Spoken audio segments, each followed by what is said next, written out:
Maafisa waokoaji kutoka idara ya polisi nchini Kenya na wale kutoka kikosi cha ulinzi cha Kenya KDF pamoja na wengine kutoka shirika la Red Cross wanapekua vifusi vya jengo la orofa 16 lililoporomoka katika mtaa wa South C jijini Nairobi wakati lilipokuwa linaendelea kujengwa.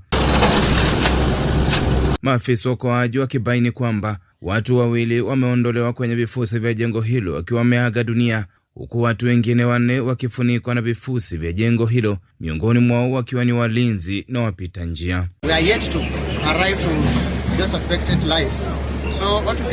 Bado hatujafikia wanaoaminika kufunikwa kwenye vifusi vya jengo hili, ila tunafanya kila juhudi kuhakikisha kwamba tunaokoa maisha. Awali operesheni ya uokoaji ikisitishwa kwa muda baada ya kubainika kwamba wakati wa kuporomoka kwa jengo hilo la orofa 16, jengo jirani liliathirika.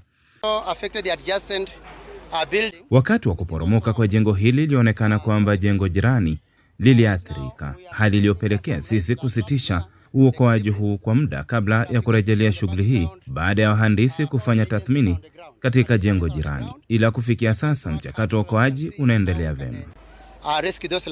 Mamlaka zikisema ujenzi wa jengo hilo ulikuwa umesimamishwa na vyombo vya serikali kwa kushindwa kuafikia viwango vya ujenzi jijini Nairobi. Mmiliki wa jengo hilo Yusuf Mohamed Yusuf akiwa anatafutwa na vikosi vya usalama. Nikiripoti kutoka jijini Nairobi, jina langu ni Duncan Maiche, YTV.